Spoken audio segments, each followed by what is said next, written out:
Just doing a whispered ramble this morning. Come join Whispered Ramble. Before I go out to Miss Peak, to go to the doctor.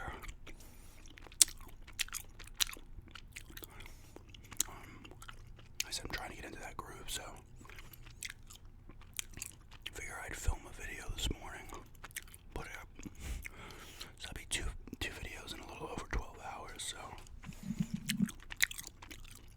that's a good start. Maybe I'll do that Mike and Ike video tomorrow night when I get home.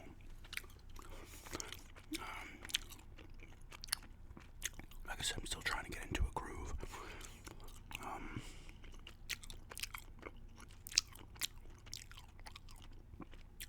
And thank you everybody for the birthday wishes on my last few videos. I mean, it means a lot. It was a pretty good birthday. I was working, but I'm happy I got that little Red Run Square. It's actually really cool. I was telling somebody in a comment because they asked how it was, or responding to a comment. The Game Boy Color and the original Game Boy games.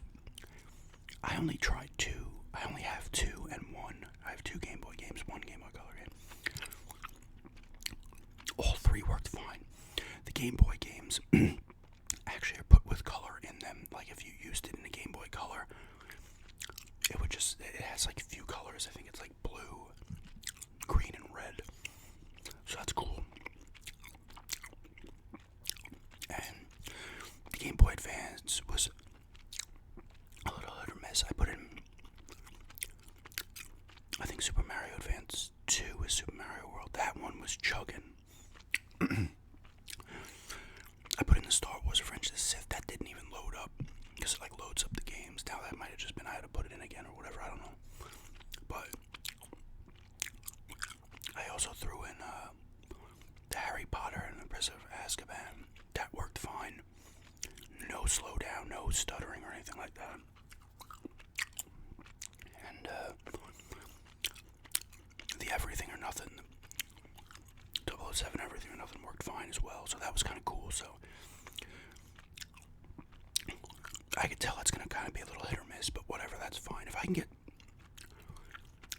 at least half of the GBA games to work fine, that'd be great. Because it's cool playing the Harry Potter, that RPG. Prisoner of Azkaban was cool. Like playing it on the actual TV was cool. It has two settings. I think it's 4:3 and 16 by, I forget what it is. So you're never getting full screen, but the smaller one's a little better. When it's the wider one, it's a little pulled out.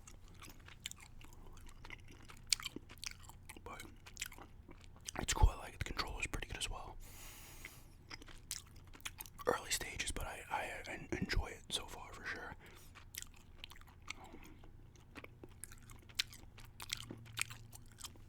I'm actually going to the Game Trading Post. Video Game Trading Post in Massapequa after the doctor. I'll walk over there and want to check out some N64 games. I want to get the Scooby-Doo Classic Creep Capers game again. I had that game back when it came out. I was at maybe 99 it came out. I got it in Christmas of 99, I believe. I don't know if it was out earlier than 99, but whatever. Really enjoyable game. Very short, but it was actually really fun. It's kind of like a point and click, but not because you're walking around constantly. You have free control, but it has that same vibe. You gotta find items and stuff, and you gotta avoid the enemies, hide on them and shit. It's a really cool game, and it's not overly expensive unless it bumped up in price. I want to say it was like 13 in there, so I'll buy it as long as it's under 20.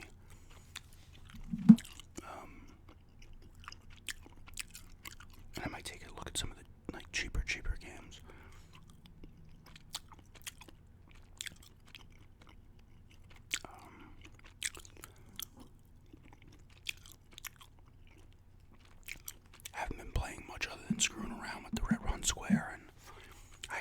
playing a ton of the Mercenaries mode and Resident Evil 8.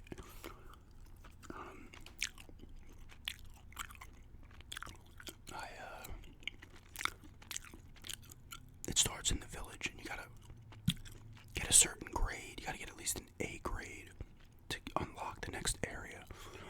So it's village, castle, and now I'm doing the factory. I need to get an A on the factory, and that unlocks the Mad Village. It's tough, at least for me. First area was fine. I got an A immediately. But the castle area took me about 4 or 5 times to get the A. I was getting B's, and then I really did well the last one. It's all about chaining together your kills, because it keeps, you chain them together. If you kill the next enemy in a certain amount of time, it keeps your chain going, your combo going. That gets you big points and extra time, because there's a time limit. The Mercenaries, there are a few spheres around that you can break.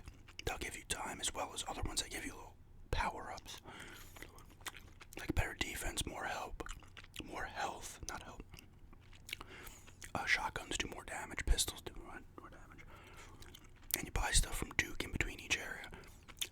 Now that's how I got better.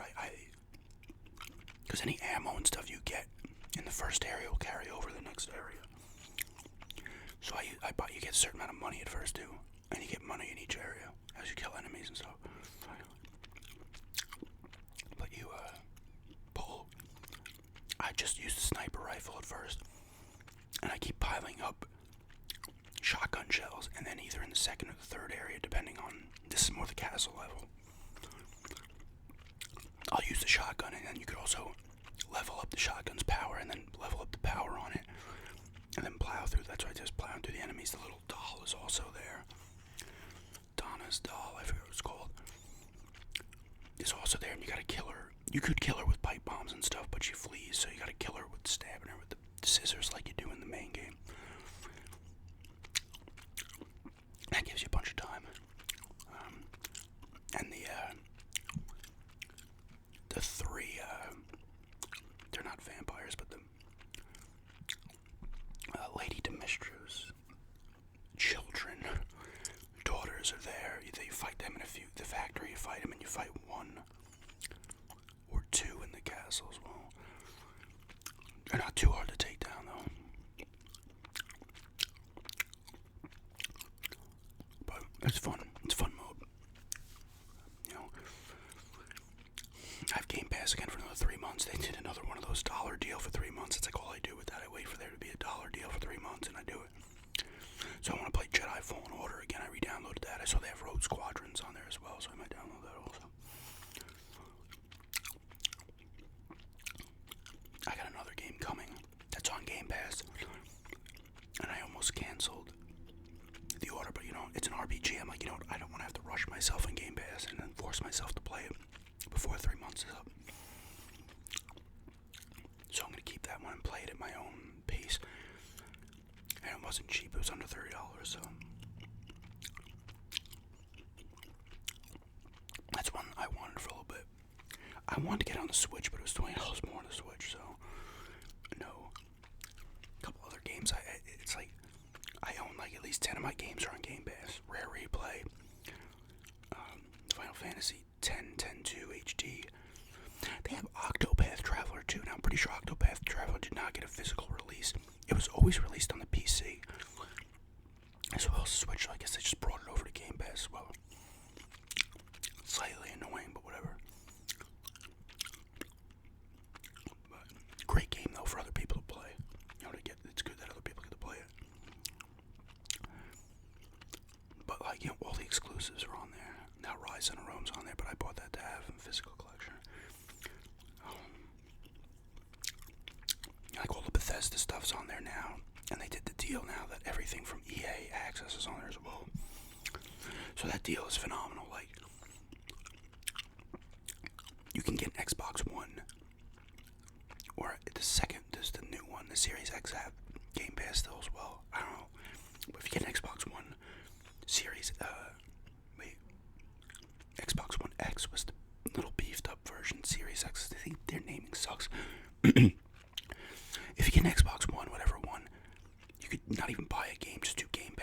deal for $1 for 3 months and be stacked with games. So it is really, and you get gold as well with the Ultimate. So it's a real, even at $15 a month, it's a phenomenal deal. If you play a lot of games, it's a phenomenal deal. I mean, you play 2-3 games full in a month, you get your money's worth. Even 2 games, depending on what it is. If you it could be, like Doom Eternal, we'll say, and Quantum Break. Those 2 games are probably going to cost you more than $15 combined. Not much more, because Quantum Break's actually really cheap, but Doom Eternal's got to still be like, what, $20, $30.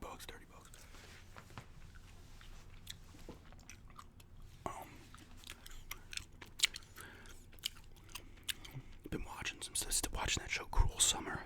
It's actually pretty good. It takes place in like 3 years in the 90s. That one's pretty good. Went kayaking yesterday. That was my first time kayaking out in Quag on the Shinnecock River, canal, whatever.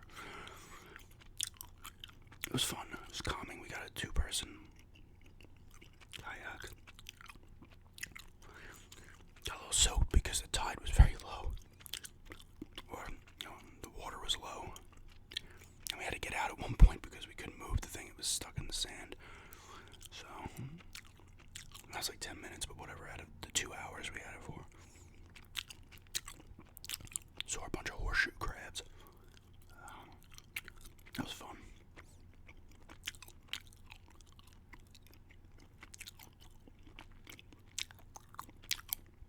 Then we went to the restaurant that's right there.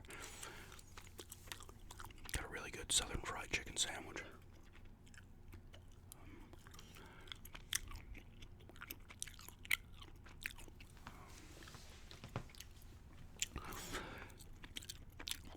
I'm excited to go to the game trading post. I haven't been there in a bit. Any game store, actually. I haven't been there in a bit, so.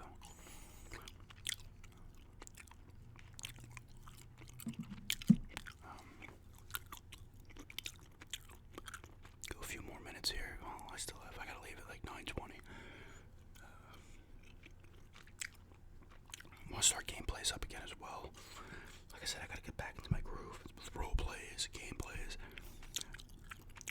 That's why I'm kind of sticking with the basic stuff, because it's easier to get into a groove doing rambles or eating videos, garage sale pickup, stuff like that.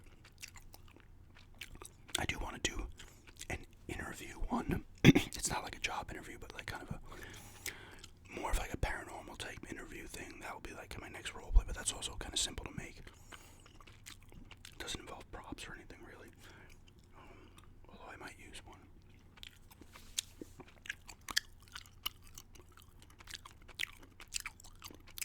I'll be biking to the garage sales next week. I should bike to them this weekend, but whatever.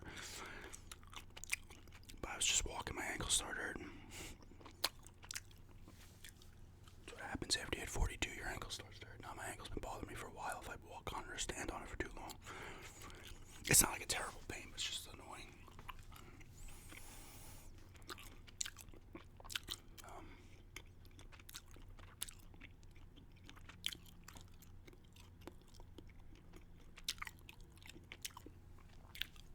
Gonna be doing another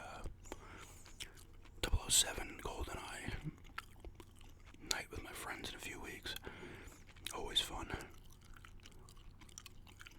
Still looking for that 4th player, but it's fun with 3 too.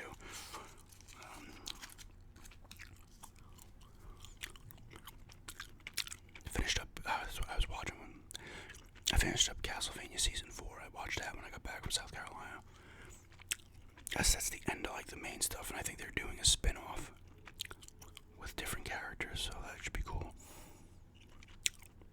Season 4 was really good. I think it went, oh god,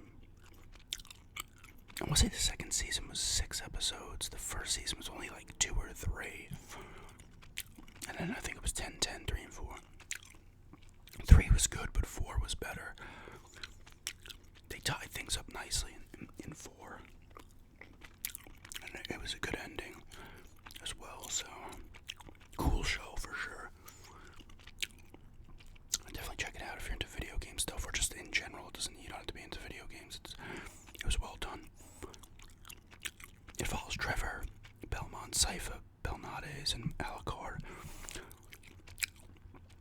first appear in Castlevania 3 Dracula's Curse on the NES. And then obviously Alucard's in Symphony of the Night. And it also has Hector and Isaac from Curse of Darkness that came out on the Xbox and PS2. I mean, their characters aren't exactly the same. Like, Hector is more not really a badass, like in Curse of Darkness. Not that he's a wuss or anything, but he's just not. But whatever, that's fine. That doesn't bother me enough as long as I enjoy the stuff.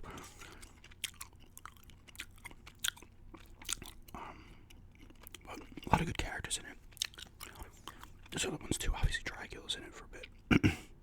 Carmela's in it, and that character has been in a bunch of the games. But a cool show, though. I wonder if Simon Belmont is going to be in the spin-off.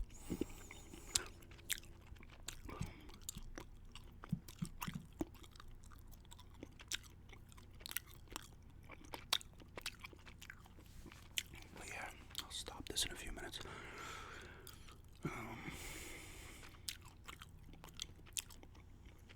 What else?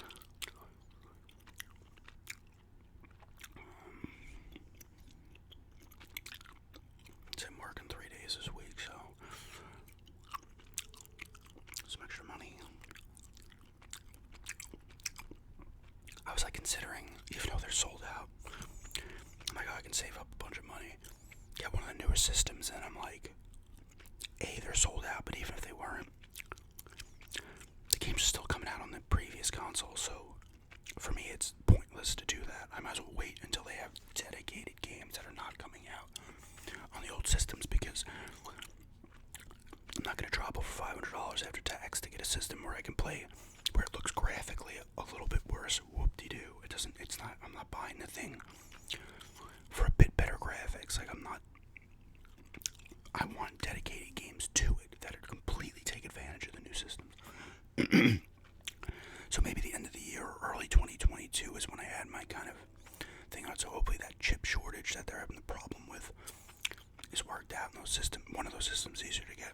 This E3 for me is huge because if Bethesda and Microsoft are like, listen, Elder Scrolls, that new Indiana Jones game, if they're exclusive to Xbox, I have to get the Xbox. There's no way I can go without playing a new Elder Scrolls. There's no way. Unless PS5 is bringing the sick shit, because I can live without God of War or Uncharted or Ratchet & Clank, which I freaking love. But Elder Scrolls takes it. I just love those games too much, and that indie game, if that's good, I'm gonna be all about that too. Stuff like Doom and Dishonored. Like, Dishonored's really cool. The 2 Dishonored games are really cool, but I could, whatever. Even like a new Fallout, if a new Fallout's exclusive too, it's like, ooh, I live for those open world RPGs.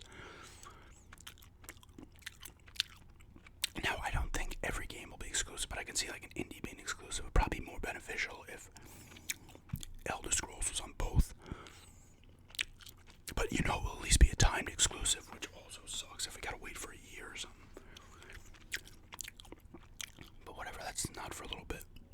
I want to see what they could bring to the table. I think there might be a new, like a 4K Switch coming out too, whatever. I can't believe it's been almost a year since we got our Switch, August 1st. That's freaking nuts. I saw they have Corpse Party Blood Drive on the, not physical copy, but on the Switch store, the eShop. I was like, oh, that's cool. I can play it on there instead of getting it again for the Vita.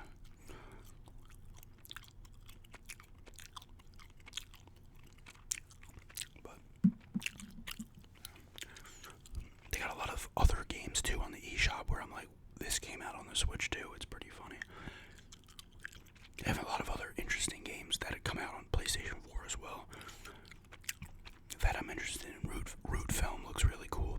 World's End looks cool. I think that might be exclusive to the Switch. I think it started as a phone game, but then they fleshed it out. I still want to try out Bravely Default 2. The Skyward Sword HD comes out soon, which I'm actually interested in. I know that game is not a bad Zelda game, but by Zelda standards, a lot of people think it's kind of weak. But I kind of want to try that out because I never played it on the Wii.